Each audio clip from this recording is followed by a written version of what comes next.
Today, we've got the best case Senate scenario for the Dems as of mid-June. Should do the Republicans tomorrow. Today, it's just for the Dems. And of course, it's just the best reasonable case scenario. It's not going to be anything extremely crazy. And obviously, it's not the final prediction. We'll make changes as it gets closer. So Dems looking for 4 flips to control the Senate outright. And in this scenario, they're going to get it. It's already looking like a blue wave, but it could go up or down depending on what happens in some of these states. So I'm going to plug in the obvious safe states. And these should be over a 10% margin or not competitive. Most of these would be safe on a regular night for the Dems. So with the wind at their back, they're going to get somewhere around a 5% boost. Now, even as I fill out the safe Republican states, there are some scenarios where we're waiting to see what happens with some third party or independent candidates. For example, things could always change in Idaho or South Dakota. The rest of the dark red states, though, not really on the table here for the Dems. Again, something could change, but right now most of these states are just red enough to where Dems aren't really going to get it down into single digits. Some of them do get closer, though, such as Alabama. That could be borderline. But after we get all the safe states out of the way, let's get into the semi-competitive states, or the likely margins. These are between 5 and 10%. We'll go one at a time now. We'll start with the Dems.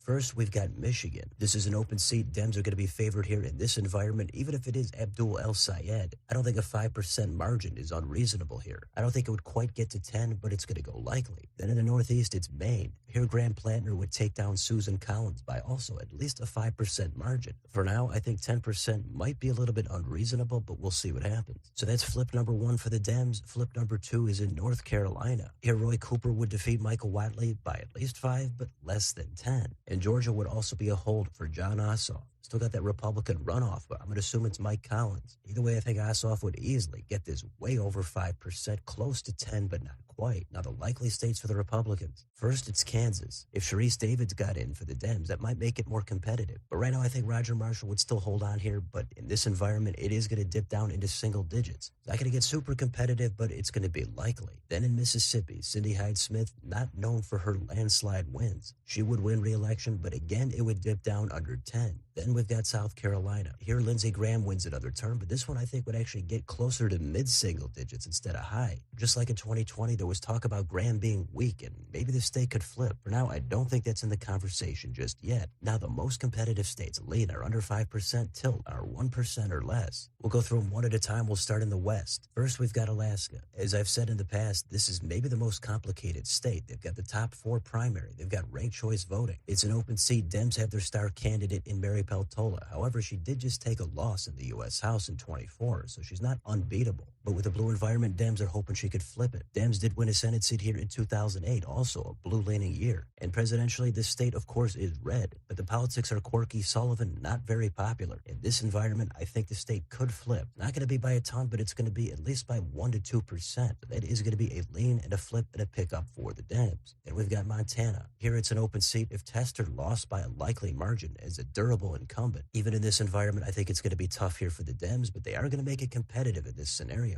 We are going to be watching third-party candidate Seth Bodnar, but for now, it's going to be lean for the Republicans. Then in Nebraska, it's Ricketts and it's Osborne 2.0. It's just a red enough state where I think Pete Ricketts is going to hold on, even if Osborne has a pretty solid night. It's certainly going to get closer. It's going to be hard to trust any internal Osborne polling, but in this, Ricketts is going to get it with a lean rating. Then let's go down to Texas. I've heard all the different takes about this race between Paxton and Tallarico. I get all the baggage, I get all the controversy. So just to cut through everything here, my rating is the same as it was in the previous video a couple of months ago.